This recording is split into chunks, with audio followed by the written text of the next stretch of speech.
Mr. FLIXTER. Hello, world. It's Mr. FLIXTER, and I just love talking motion pictures. Thank you for clicking on my video. You didn't have to do that, so I appreciate that you did. You're awesome. I'm proud to present a very special episode because it's my first collaboration with another YouTuber. And I'm very grateful that he took the time out of his busy schedule to make a video. I can't thank you enough. I'm going to be doing an episode with Josh Does Movies, and we're going to be ranking our favorite Star Wars films because May 4th is fast approaching. So without further ado, I'm going to bring him on. Hello, Josh. Hello, thank you for this invite. I am so excited to be doing a collaboration video here with you and talking about Star Wars and talking about our favorite Star Wars films with the May 4th happening. I'm interested to see where our rankings line up and where they differ, because I think when it comes to Star Wars, I think everybody has a different opinion, except for what's at the top. I think we're going to have the same top movie, if maybe even top two. That's my guess, but we'll find out. Yeah. So before we get started with the list, how long have you been a Star Wars fan? Like, did you get into it when you were younger, or like you were like a more recent fan? No, I definitely, was always a fan when I was a kid. My parents had the VCR tapes of the original trilogy. We went to the movie premieres and stuff when I was, still a kid for the prequels for what they were. I've watched the Star Wars series on Disney Plus. Obviously, all the new ones as well. I won't say I'm a hardcore Star Wars fan, and I think some of that is due to there's just as many good Star Wars films to me as there is bad ones. I might not be as diehard as a lot of people, but I still enjoy it, and I still think there's a lot of potential with the world. And I'm excited to see what more they hopefully do here. But I definitely think there's a solid top 5 that I can think about. I'd even say a solid top 6 overall that I would say are pretty decently passable movies. But I do think there's almost just as many that I'm just like, those are really bad, especially looking back on too, like really, really bad.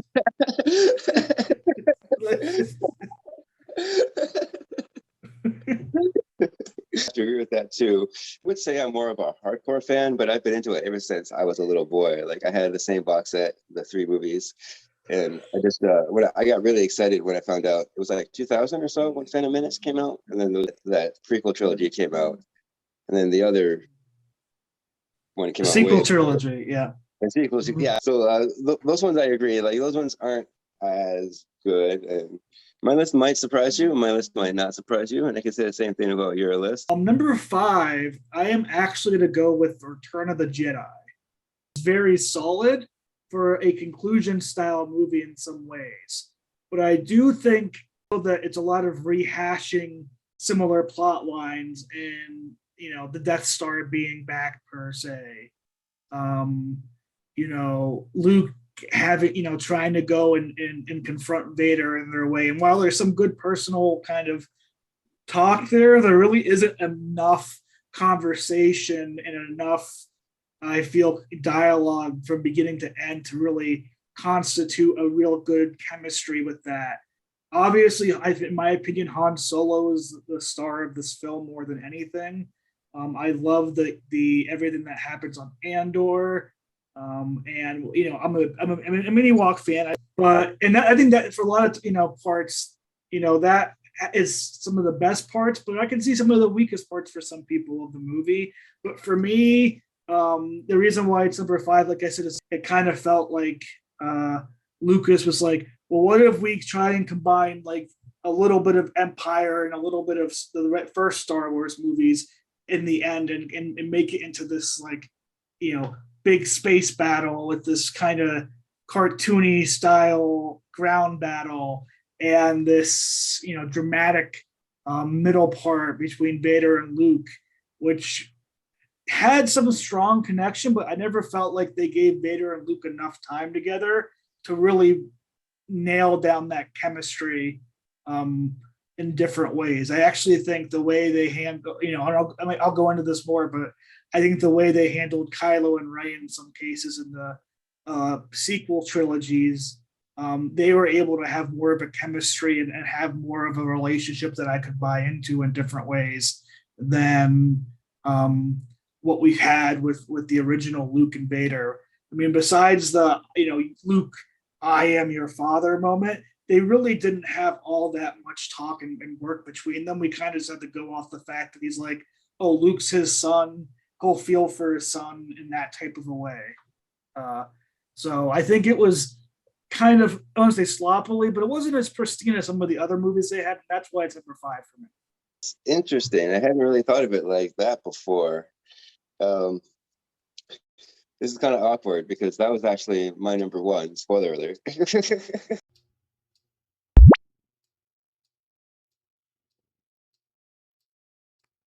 I love the Return of the Jedi, so I'm going to put a pin in that one, and we'll get that to one a little bit later. You make some good points there. I do respect your opinion. Oh, yeah, no, yeah. Just talk about your positive points later on that. Now, give me your number 5. I'll just say some things I agree with you with, and some things I disagree with you with. And that's perfect, yeah. So for my number 5, I have Rogue One, because it's very unique. Like, it's not part of any trilogy. It stands completely on its own. I think it does a good job of setting up that first trilogy. Like, it goes right into A New Hope. And I love the way that Rogue One ends with Princess Leia. I thought that was a great ending. It has one of the best Darth Vader scenes, in my opinion, when he's in that hallway and it's all dark, and it just completely destroys everybody. That's such like an iconic Darth Vader scene. Like, I'm surprised that I don't have more of that in like the previous installments. The characters, they're pretty memorable. I thought they all had pretty good chemistry, even though it is really predictable because none of the other characters are in the other movies. You pretty much know when the movie starts that none of them are going to make it out. But so I like the relationships between them, like the action too, like with all the special effects. Like, it's good to see the modern special effects on the Star Wars. They actually have like all this technology now, and they can make it look so good, especially those AT-AT walkers. I love the way it looks. Yeah. That was so cool. And there's a lot of callbacks too to the other trilogy. It's not just the way it sets up the story. It's got those little Easter eggs that you can tell it was made by fans for fans. So that was my number 5 and why. Yeah, and I'll be honest. We're going to talk about the same movie because my number 4 is Rogue One. That's awesome. I love the kind of grittiness that Rogue One brings in, and really has, with the suicide mission. The movie's been out so long, not spoiler, we're talking about Star Wars, but going in, you kind of knew what it was going to be like, and you were wondering, like, well, how are they going to pay this off? What's Disney going to do here? It's like, no, this was a suicide mission, and they didn't shy away from that per se. And I personally think we had a great Darth Vader scene there at the end when he's entering, and them passing the plans off until it gets to Leia. Was a really great way to end, that part of the movie. I think, Felicity Jones and Diego Luna have excellent chemistry together as Jyn Erso and Cassian Andor. I think they work really well together, and I think Alan Tudyk as K2SO with the comedy relief really made this an enjoyable single story action flick. This is kind of where I really have been enjoying Star Wars in the newer era, is when they don't just stick to like the same style of stuff. This was a very different movie. We saw different sides of the Empire per se with Vader and Orson Krennic and a little bit of the Emperor. We got a lot different parts of the Star Wars universe and world. We got away from the Force, which is really nice to kind of just get away sometimes from the Force when so many movies based on Jedi. I'm not saying I don't like Jedi. I really, really do. But I think that's one of the reasons why the Mandalorian has been so positive in a lot of ways for people, is because there is another world that is just as appealing, and you can tell just good stories without having the kind of an OP style thing like the Force. Not like it, but it's not directly about it. That's a really good point, because not everything has to be about the Force. There's more going on in this universe than the Force. So that's one point. So like I said, you have a number 5 for all your points. I agree. I thought this was a nice tight knit story were there little points here and there that I thought was kind of loose and predictable with Jin and her father in some ways? Yeah, here and there, but I thought for what the movie was presenting it as, and keeping it so in tune with the with the original, like the original movie, and really setting it up as like this is the true prequel, I think, of the first trilogy. This movie, I don't think you could not watch episodes 1, 2, and 3, and I think you'd still get a lot of enjoyment, and you'll understand what's going on in episodes 4, 5, and 6. But this is a movie I would say enhances episode 4 a whole lot more than anything that comes before it in a lot of different ways. And that's why it's my number 4. I just think it's a very well rounded out solo movie that tells a great suicide mission and kind of shows the might of the Empire more than I think in any other Star Wars movie. I agree with that. I love how they went with that gritty, dark ending because it makes you watch the original trilogy, well, especially that first one, A New Hope, and it makes you look at it differently because you'll notice things like all the references that they picked up from that film. It's just, there's not much I can say negative about this movie. Like, it's just so, it was a nice surprise because going into it, I didn't have high hopes for it. The trailers weren't that great for it.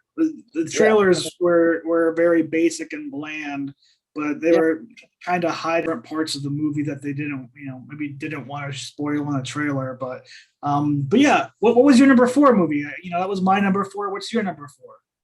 I chose The Phantom Menace. I just like the way it sets up how Darth Vader grew up, and it sets up how he met the Jedis, and it sets up how the Jedis got to even Tatooine in the first place. And that pod racing scene is iconic. I don't care what anyone says or who you are. I used to play that game all the time. I just like how it sets up Darth Vader's story. And I'll get into other prequels later on. Something about this movie, I think it has a lot of charm. It's silly, but I don't think it's meant to be taken that seriously. I really like Liam Neeson and Ewan McGregor together. I thought they had a lot of chemistry. I like Darth Maul. He's one of my favorite villains. I got him right here. And I thought he was sorely underused. So I was happy to see him back in the Clone Wars TV show. But we're here to talk about the movies, especially toward the end. I thought they had some pretty impressive starship scenes. And they had that lightsaber battle at the end with Darth Maul. I thought was one of the best too. So that's what I feel about The Phantom Menace. I really do like this movie. And the more I watch it, the more I grow to appreciate it. Well, I am happy you appreciate this movie because I would put this as my second worst Star Wars movie. But that's where they're all good different opinions. I look back at The Phantom Menace as so many illogical things that happen throughout the movie in a lot of ways. And for me, the movie feels like a walking contradiction from the beginning point of the movie where it shows Qui-Gon Jinn and Obi-Wan Kenobi force sprinting past droids to the end of the movie where you have Obi-Wan basically watching Qui-Gon die because he doesn't force sprint past all the barriers in the there's just too many parts of the movie where I'm like, you show me this and in a scenario where that would work, you don't do it. In some ways I do like the pod racing scene. I think the pod racing and some of the action scenes are very well done for the CGI and stuff, but for me personally, this was always the prequels for me has always been kind of a walking contradiction when you start looking down the characters and stuff. And I was never a huge fan of the midichlorian style, making the Force be more scientific in some ways. But I do know a lot of people like these movies and love these movies, and there's something wrong with that. It's a great thing about different movie opinions per se. And in having everybody's own opinion, there's no right answer, there's no wrong answer. So while I may look back at the prequels as some of the darker moments for Star Wars, you're enjoying them and you're putting, you put the movie in your top 5, and that's a great thing. That just shows the strength of the franchise altogether, and not every person's going to agree on every movie. Yeah, exactly. Sometimes people have to agree to disagree, and sometimes there's reasons why people are more attached to certain movies than other movies. So yeah, I like how you put that very well. So what's your number 3? So this will be my controversial one. You have the Phantom Menace at least starting out here. Number 3 for me is The Last Jedi. Really? If you took away the casino storyline with Rose and I forget what the who Finn, Rose and Finn. Yeah. I think you have a really, really great Star Wars movie here. And I say this for a couple different reasons. One, for me, a lot of people complain that this is not the Luke we had in the original trilogy. And I'll argue it really is. If you go back and look through Luke in the original trilogy, he was pessimistic and very downright just, didn't believe in stuff from times. He was always quick to act and quick to judge.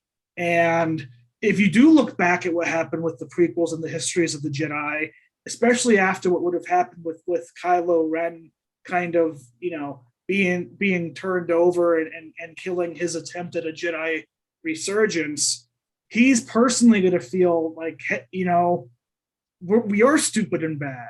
The best thing sometimes for us to be is for the idea of this Jedi to end, to go in exile. That is very much how Luke would act and feel from the original trilogy. He wasn't a perfect candidate to be, whether you want to call it a Jedi or not. Yoda was mentioning it. Yeah, Obi-Wan kind of, persuaded him through, but he was always very pessimistic and down. So I really understood where he came from in that aspect, and I thought the movie showed that. And I thought it did a great job explaining how, when you go back through the history, what happened, what this big Jedi Order really did.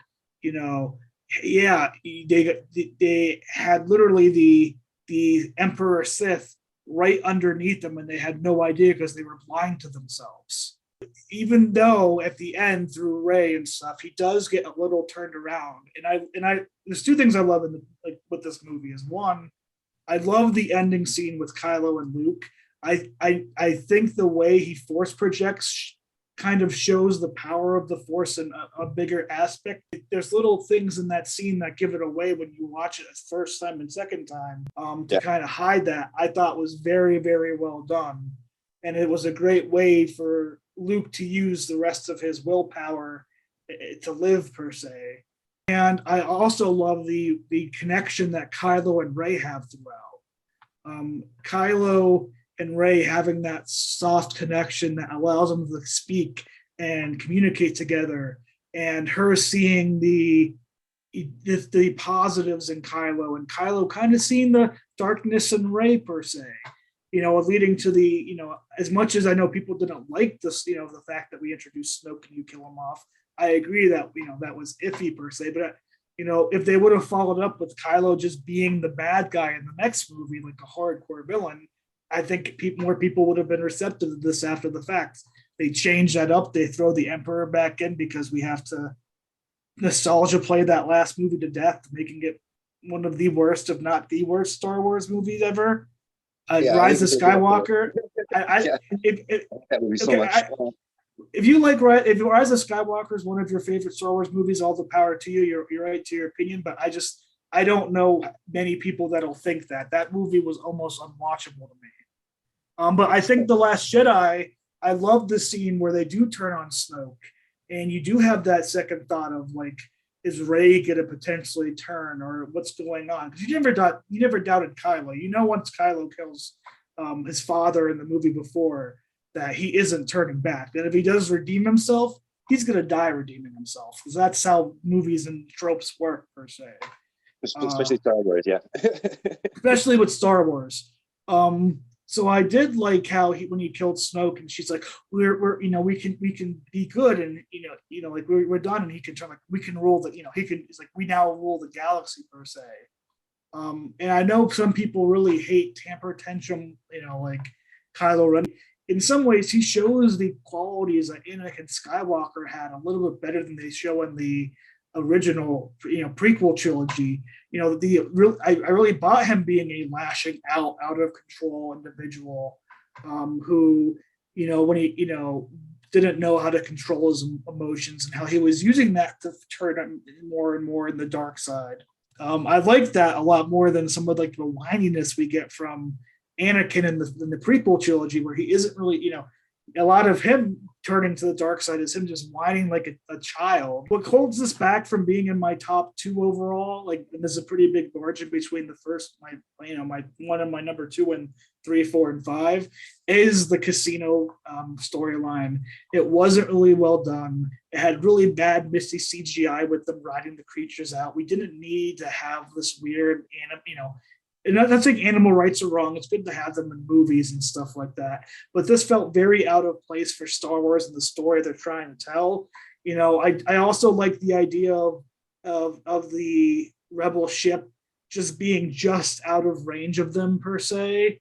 And it kind of made it into like a intense chase. We got to get things done immediately type method. And like I said, I do like the final battle on the salt planet there, and where it ends up for Luke. And I just think a lot of people in Star Wars lore really come down to like, he wasn't my Luke Skywalker. I hate this movie. This wasn't what I was expecting it to be. It wasn't just Empire Strike Back made again, like, The Force Awakens was A New Hope made again. It was something different, and like I said, I really enjoyed it for it being very different, and I do like where the characters were at for the most part, and with everything. This has to be probably one of the most, if not the most polarizing Star Wars films, in my opinion, because it's just one of those ones you either love it or you hate it. And I'm really happy for you that you loved it, but unfortunately, I fall under the other side. I hated this movie. It has some perks. I did like that fight scene that you were talking about with Snoke. I did like that final battle scene. That was pretty cool. I liked how Luke tricked him. I liked the random Yoda cameo. I love Yoda. That was totally unexpected, and I thought that was nice. I did like that chase scene. I liked how the one commander sacrificed herself. How when she turned on the light speed and went right through the ship.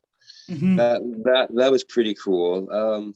But overall, I just thought there was some more going against this film than I thought there was going for it. You already mentioned the Snoke thing. That really bothered me. They spent all this time in Force Awakens to introduce this new villain, and I was so curious to get to know him. And then all of a sudden, he's just gone. You're like, what?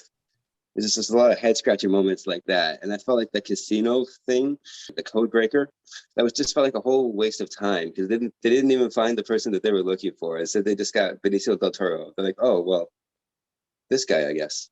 You know what I mean? Like, I really don't like the Kylo Ren character. Like, I fall under that camp of, I don't like the whiny temper tantrum. Like, I get people are like that, and people do have anger issues, especially when they're younger. Like, you're gonna lash out. Like, and he's supposed to be like the extreme version, like a darker extreme version of Luke, and I do get that.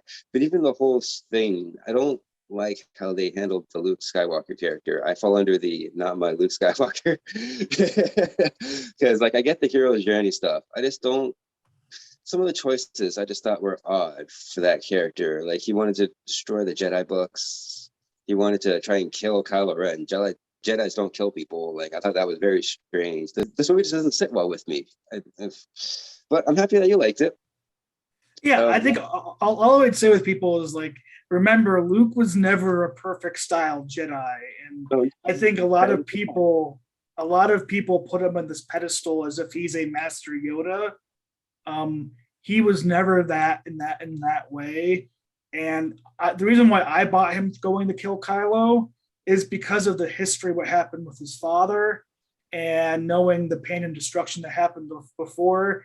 If he felt that Kylo saw or something that Kylo was turning, he was thinking he was going to make the preemptive strike that the Jedi didn't do that we saw in the prequel series, that he was going to try to stop the rise of the dark side before it actually happened. Whereas in the prequels, they kind of just let it happen, and next thing you knew, Anakin's killing kids. Yeah, I hadn't really considered that. You do have to consider like what he went through in the past. That's true.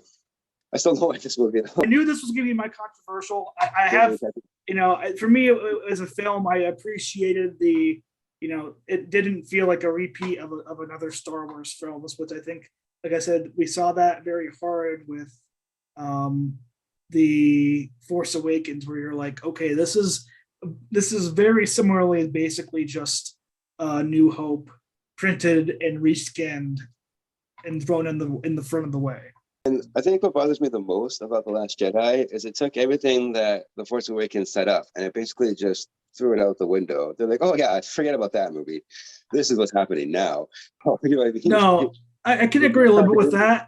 I definitely think the lesson that they learn, and I think all movie studios should learn, and they should take notes from Marvel. And you can even look at like other series, like, you know, book series like Harry Potter that were successful. You have your story planned out from beginning to end and middle. You know where it's going to be going, because what it came out afterwards is that they didn't have an actual 3-movie plan. They just let the director make their first movie. The second director made his second movie. And the third movie that was coming out, they were just like, let's just make another one. And as much as you want to say it's like, well, they kept the same 3 directors, it would have been okay. I don't believe that, because J.J. Abrams directed both 7 and 9, and half of what happened in 9 contradicts 7. So it's not even just like a director issue. It's just a key. They didn't plan out like an actual trilogy, you know, in a way like this where it had a story that made sense in each part. And I can understand and agree that, you know, if you were going in expecting everything to follow up exactly the same as the Force Awakens, you did not get that at all, and that would upset people. And I understood why it upset people. My number 3 is Revenge of the Sith, because I really like how it finally gets to the part that we're looking for. And it kind of felt like Attack of the Clones. I had those moments, like that battle scene between Count Dooku and Yoda, but I feel like this is the real meat and potatoes of that first trilogy. Like, even in the beginning when he fights Dooku, like from that moment on, you're like, oh, wait a minute, this is going to be a different kind of Star Wars film, because I wasn't expecting to just kill him right off the bat like that, because you think Dooku's going to be like this predominant figure throughout like the next movie.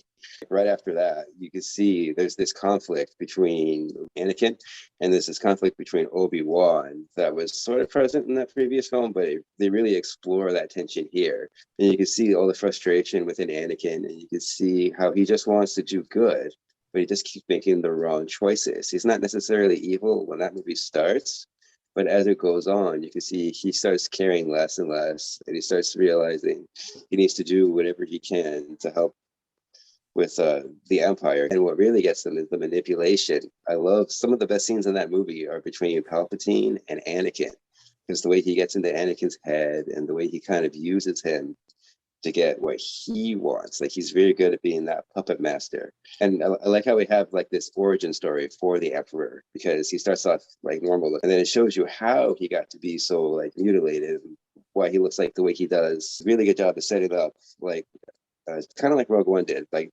right at the end when there's like 5 or 6 different endings. A lot of people complain about that, but I feel like they do a good job of tying up loose ends and explaining things like what happened with Luke and Leia, explaining like why is Darth Vader mostly machine, what happened to Luke and Leia's mom. Like, these are all questions I actually cared about.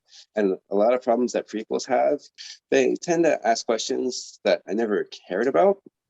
Like, there's just irrelevant things. You're like, okay, but why did you make this movie? Not here. This movie is straight to the point, and that's why I loved it. I think this is the best of the prequels by far. I would have this at number 7 overall for me. Okay. I think the beginning of the movie is probably one of the best starts of a Star Wars movie.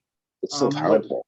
With the way, with the really good fighter jet scene going in and obviously killing Dooku. It really goes over episode 2, the whole love story arc between Anakin and Padme, and really shows of like why the movie, the second movie feels like a big nothing burger in some ways, is because the way they communicate and like the stuff is like, he's so repulsive as an individual that like, why is Padme falling in love with them, interrupting her all the time and basically like ignoring what she's saying.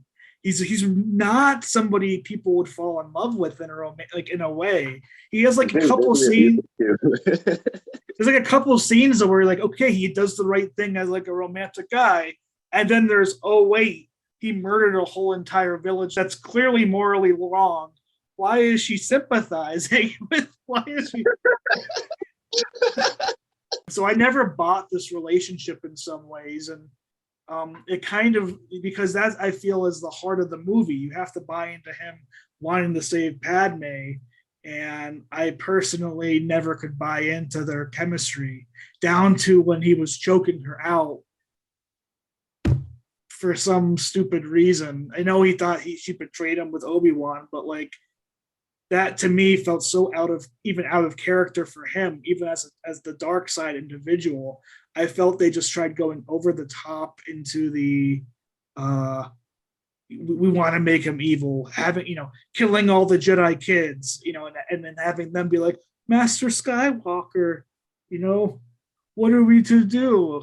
And stuff. I do think it has some great lightsaber battles for the Obi-Wan Anakin relationship, for the subtle turns per se.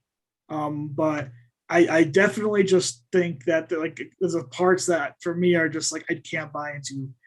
And there's nothing wrong with liking this movie. I know a lot of people, this is like, again, your third, some people second and first. It's not, I'm happy that people love this movie. And if you really invested in the Anakin's turn into Vader, it really does hit home for you if you're looking for that per se. For me though, I just, again, it's perfectly fine. I can see that. Yeah, you mentioned lightsaber battles too. You're right. This does have some of the best lightsaber battles. Aside from that first scene, you got the one at the end on that lava planet. You got the one with General Grievous. You got the one. This may be a controversial opinion among you as a Yoda lover and Yoda fans. I absolutely hate that him and even the Emperor were lightsaber wielding individuals. I love the idea of the Force going kind of beyond lightsabers in a way, and his powers being somewhat beyond something so trivial and barbaric as a lightsaber. So I was always a down. I never liked when I saw Yoda pulling out the small lightsaber per se, but I know a lot of people love that, and that's great. Oh, that was such a good fight. I was very happy because they always talked about Yoda being like this badass Jedi warrior, but they never actually showed it in that original trilogy. So when those prequel trilogies came out, I was so happy and so excited.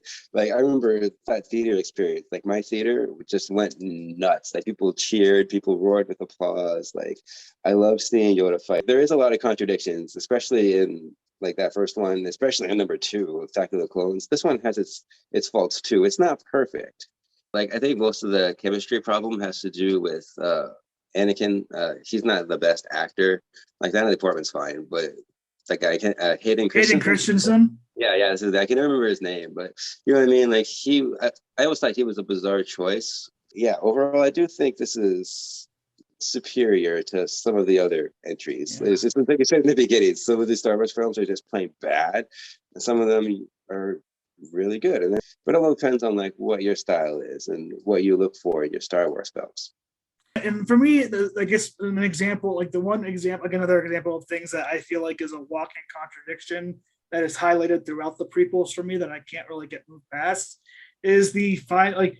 I know why they put the Emperor and Yoda together. I know why they put Obi-Wan and Anakin together for the movie. Like for movie dramatical reasons, it works well.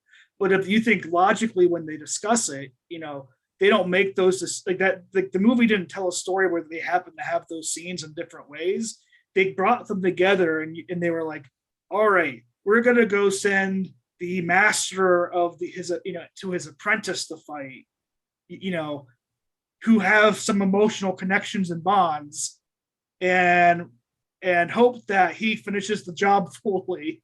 And and like you would think logistically, like in a smart way, you would have Obi-Wan go towards the Emperor per se, and you'd have Yoda go towards Vader. Like that's what I mean by like there's a lot of illogical things that happens in the prequels that are just like the character choices that just don't make sense. So that's why they rank a little bit lower for me.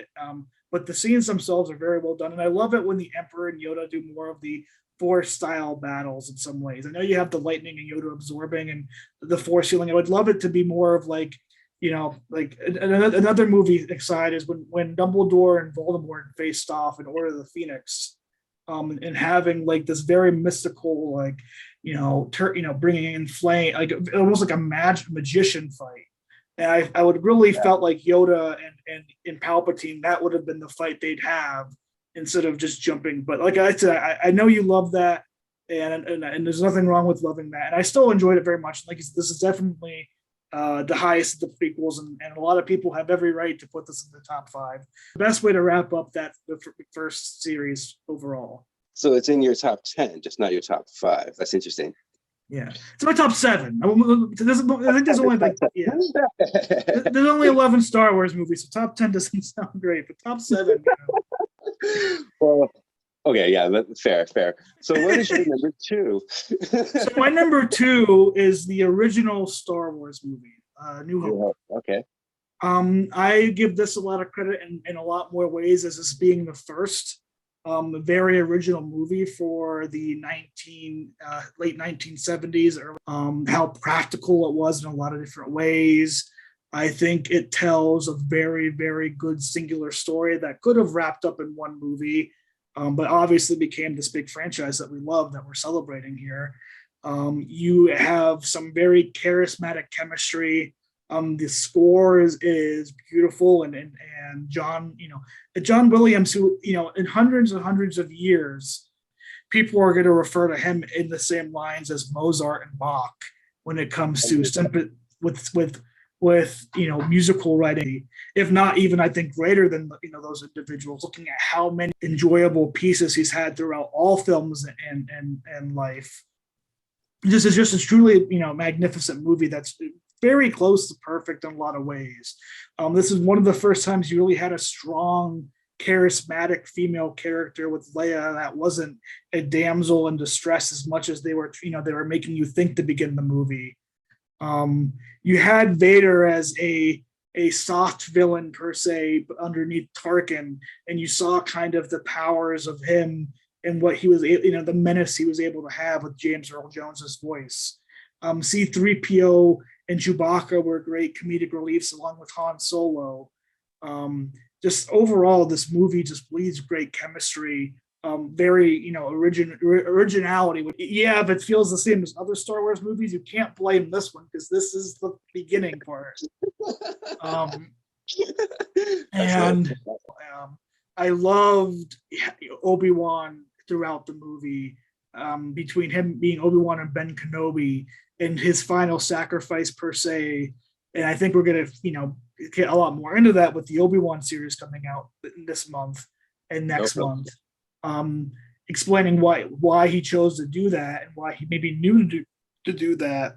But I just think that this movie, for coming out being brand new, it had a lot of great things to it. Now, I do think at some points it can be kind of slow, and it does lose a little bit of footholding in the middle parts, especially whenever they're leaving. I think it kind of suffers from a double ending, to where once they get away from the Death Star, it feels like we had this ending, but then it's like, oh no, we're going to go back in and we're going to have this battle scene per se.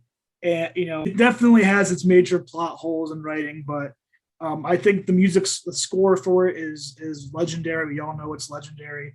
I think the actors and the characters and the story that it told definitely resonated with people well enough that it supported 10 other movies and so forth, 5 other TV shows afterwards.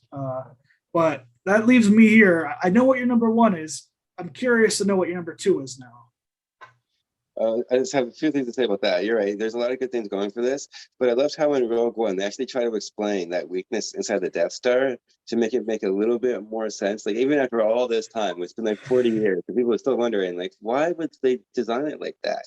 At least they try to explain it. It doesn't really make sense. They attempted to explain why it was on purpose. Like, yeah.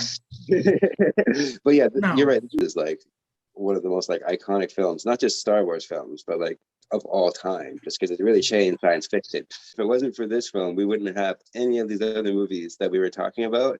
And it really was ahead of its time, because, you know what I mean? Like before this, it was always on space stations, and it was very clean. It was very sterile. Everyone was dressed like all like in the same like outfits and stuff like that. On this, you get down on different planets, you see different aliens, it's all dirty, like it looks like people have been living on these planets for a very, very long time. Like, so for my number 2, I have Empire Strikes Back. Okay. I knew what your number 1 was, so I was like, if he doesn't have this one in his top 5, I'm going to be very upset. But go ahead and start talking about Empire, because my spoiler alert is once you're done, I'll talk about it as my number 1 film. So.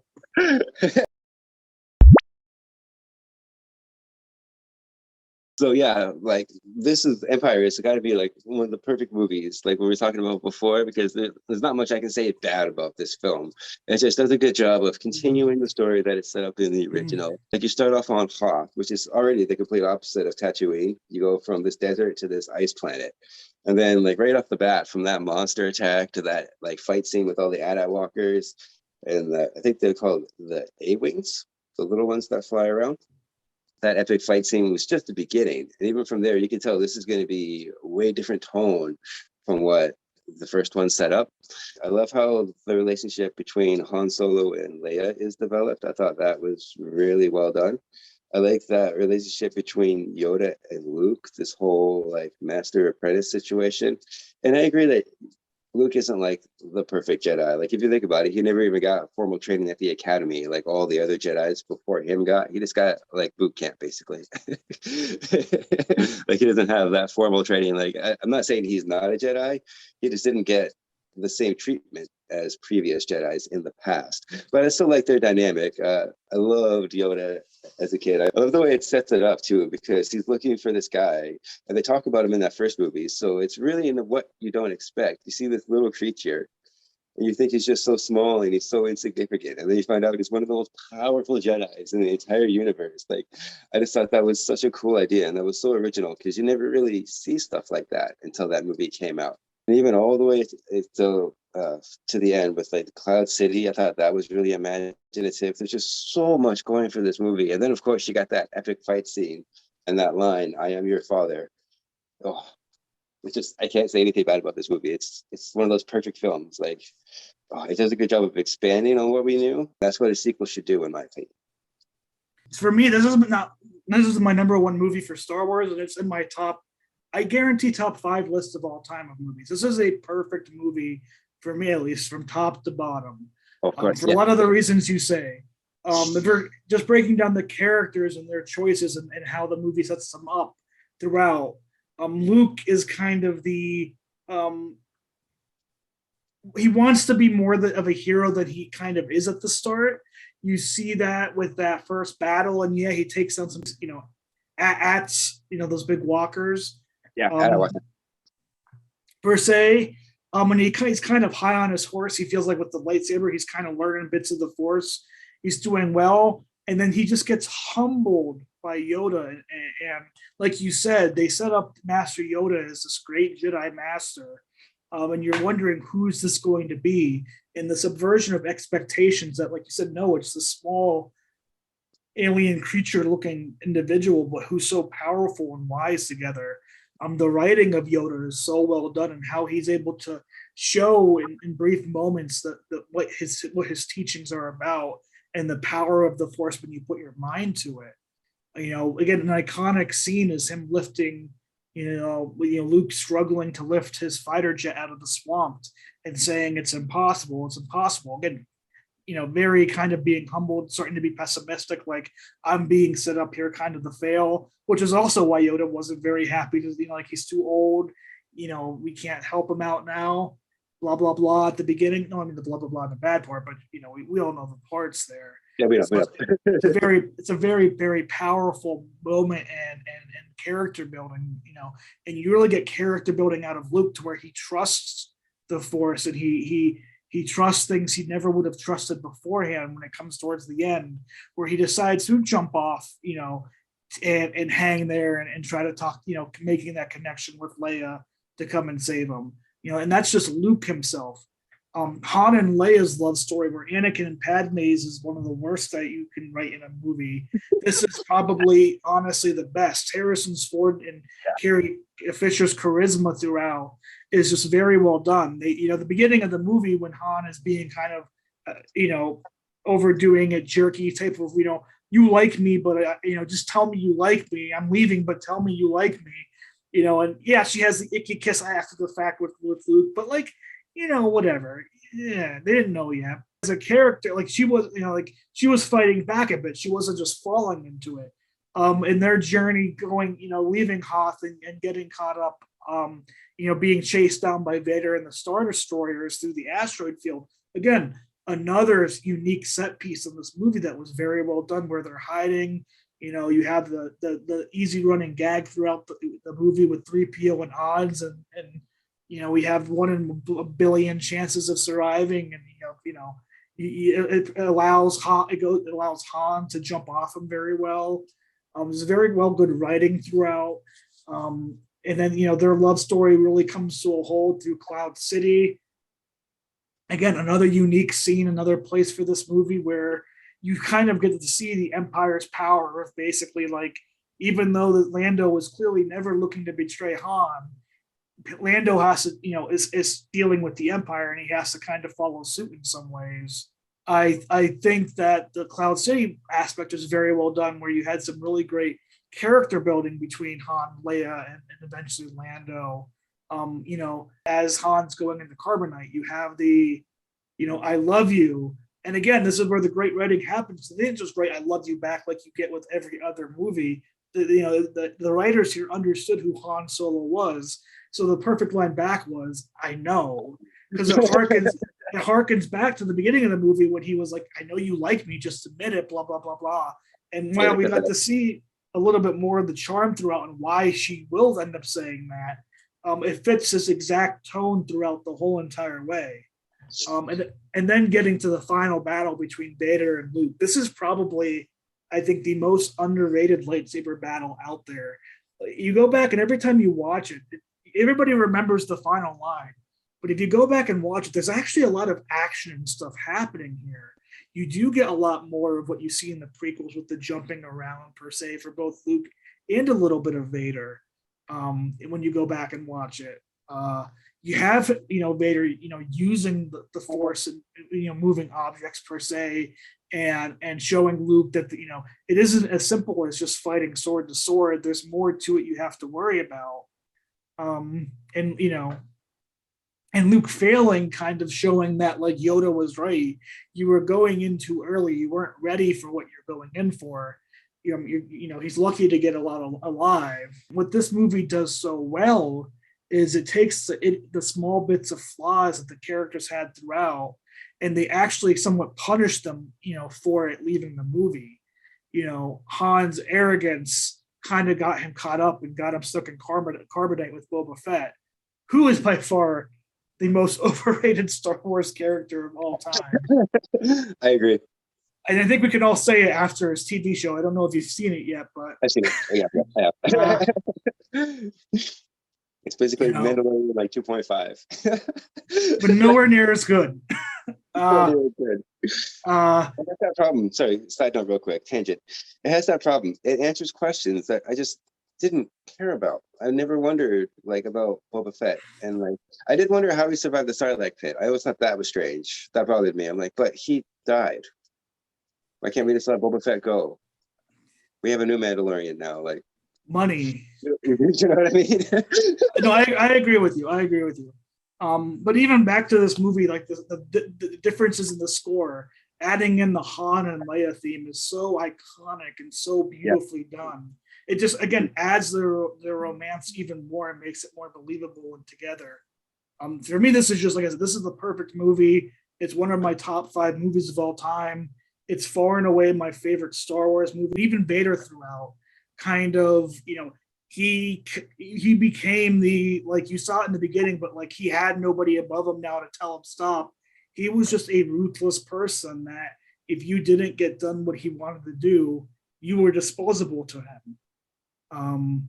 And I think with the power structure of the Empire, seeing him be like that as a leader makes you understand more throughout the movie why people are bending to the Empire, why Lando is somewhat bending when they come in and stuff, and what makes them so fearful. And you see how they have the actors act when they get brought up to be the next one in line. It very much was like, oh darn, I'm next to die if I don't get this right. Like, this is a promotion I do not want. So every little thing about this movie added up to make itself so strong all around. So but that we know what your number one is. I go ahead and tell me why you love Return of the Jedi. I just want to say one thing about Empire. To add what to you were saying, that last fight scene, I like that's a really good scene because it's a battle that's set up in stages. They start off one way and then they go to like another stage and then they go to another stage and they incorporate their environment. In Cloud City. They go from one part of Cloud City and then they end up toward the bottom and then Luke's hanging there and then all of a sudden he falls. And I really like how this didn't end on a happy ending. Like, as you really start wondering, well, what's going to happen next? Like, where, like the first time you see it, like that initial reaction, there's that suspense. And a lot of movies don't have that these days. True. And I do think it's just happy enough because you see them survive by the slim of their teeth that like you're not, obviously weren't successful and you're wondering what's next. They're all separated, but it wasn't like a downright depressing tone in a way where you're like, there's no hope. It could, you do leave, they do purposely right away where they get out where it feels like, okay, they made it out by the skin of their teeth. Yeah, that feels like a success enough to make you feel good at the end in a little bit. And I do think that's where a lot of different franchises and stuff fail in different ways, is they tend to always try to resolve their movies back to back, one to one in a very good way. I think that's why to bring up a separate series like Avengers with Endgame and Infinity War, the way Infinity War ended, the reason why Endgame was so popular and so successful in the box office in other ways, is because Infinity War ended in a way where you're like, well, what happens now? That's an excellent point. That Infinity War is very much like Empire in that way, because it actually has a true cliffhanger. Yeah, but it still tells the story throughout. Like both movies, and especially with Empire, it is its own movie. You can put an Empire Strikes Back without watching any of the other Star Wars movies, and it is a complete movie the same way other movies like we just mentioned were too. And that's why it's my number one. My number one was Return of the Jedi, and there's a lot of different reasons why I like this movie. I like how it has that finality. Like, by the time this movie ends, you really feel like, okay, like everything has been settled. There's not really much that they could do. So I understand why they went the prequel route and tried to explain Vader a little bit more, which I thought was really interesting. Because in this one, you see the dynamic between the Empire and you see Vader. And especially toward the end, Vader starts to question, like, maybe what I'm doing to Luke isn't such a good thing. And then that would really caught me off guard the first time I saw it. It's one of those true surprise endings, because you don't expect Vader to just turn on the Emperor like that, like right at the end. And then I love the Ewoks. I'm a sucker for the Ewoks. I've always loved the Ewoks since I was a kid. They're so cute.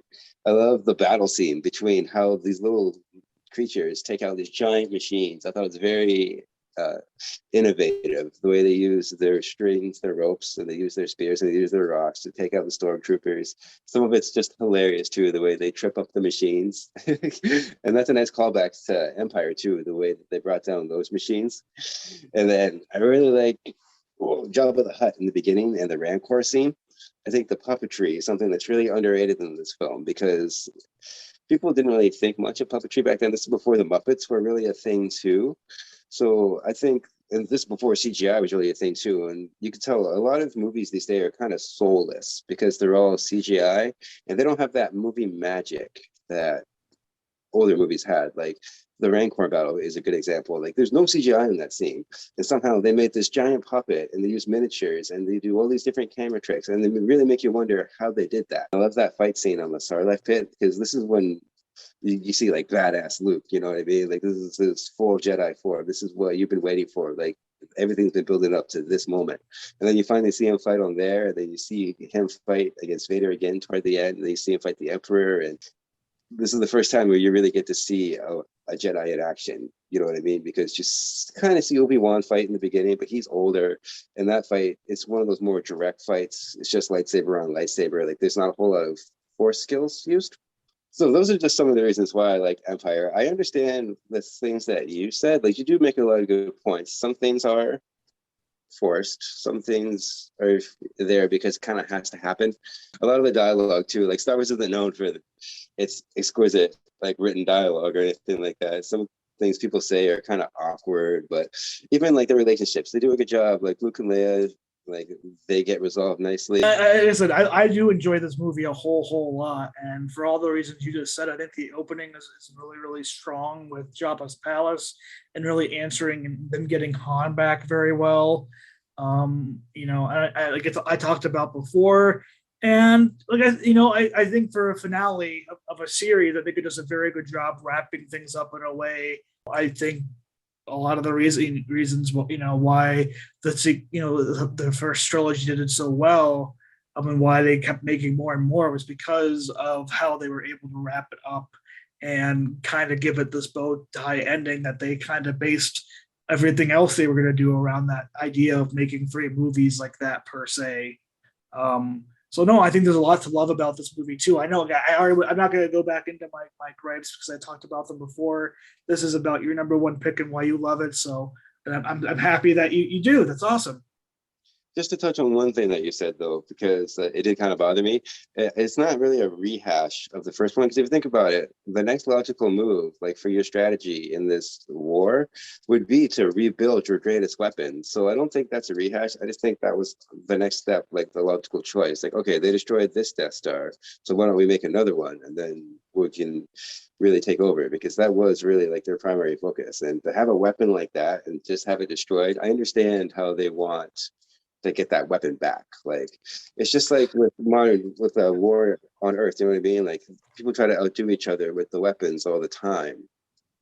Technology keeps advancing all the time too. No, I do agree, but I guess what I'm more about rehashes. We had the same Death Star style one with the fighters and having blowing it up in a very similar way, and that's kind of what I meant about it feeling like a rehash per se. There's nothing wrong. I think you're right. I think going back to a Death Star and wanting to make another one makes sense. But for me, it was just, again, it's not a huge downside, but like I said, I think it's the beginning of a very similar trope with Star Wars with Lucas of as he says, it's poetry, it rhymes. But no, I think Return of the Jedi is a great movie, and I think I'm so happy we got a chance to talk today about all these different Star Wars movies. Between us, we only had, I want to say 2. We had 3. We had 3 that were the same. So that I think that's cool and interesting to see such diverse opinions per se, and even the 3 that were the same. It's always great to have differentiating opinions and in different thoughts in different ways, because that's I think what makes movies and TV shows and media so amazing, is when you can have conversations like this and appreciate other people's thoughts, and they're not being right or wrong. You actually said things about some of the movies that I like that you didn't like that I actually didn't notice. But you're right, some of these movies do have their faults. It's just so iconic, and it's left such an impression on so many people. And it's nice to have these discussions, because they are going to have different opinions. And it's nice that we can get together like this and we can actually have a civil discussion without, hating each other and people screaming and ranting. Like people are so immature online. Like I don't get all this hate. Why can't we just love Star Wars? You know what I mean? Like we all love Star Wars. Just appreciate what you have. Like I don't get these fans that watch the movies and that's not the movie that I wanted, and they get all upset about it. Like Star Wars fans are the worst for that. Have you noticed that? Star Wars fans, there's a lot of fans who are the worst for that, and that's why whenever when I do my reviews and stuff, I really try to take away my personal opinion and to make it a lot about who I think and why people may like something and why some people may maybe not enjoy it as much. Well, people have differentiating opinions, sure, but as long as it's not something that's like actually trying to be harmful towards a certain person, group, whatever you want, race, anything, whatever you want to say with messaging, I personally think that movies are subjective, and there's no right or wrong answer to them in a lot of different ways. Do you have any like final words that you want to say? Like, where can people find you on social media? Oh no, thank you for having me on here. Josh Does Movies is my YouTube channel. I put out movies reviews very, mostly weekly. This last weekend we didn't have really any new movies come out, so I didn't get a chance to see anything. But whenever movies come out, I generally watch them opening weekend. I try to get them out as soon as possible before you might go see them in theater. Like I said, my recommendations that I give are based on who I think may enjoy a movie and what I think people might not enjoy a movie. I go into things I like and stuff like that. I kind of add a cool little twist at the end to where I have a top 10 list of the running of the year. And then every either Sunday or Monday, I'll put out a box office report of the weekly box office and where we're at in the year and what may be coming up. But you can find all of that on Josh Does Movies. But no, thank you again, Mr. FLIXTER, for inviting me in here. I think you said you might want to do another one of these for top movies of the year so far. So hopefully we'll get a chance to do that one here soon.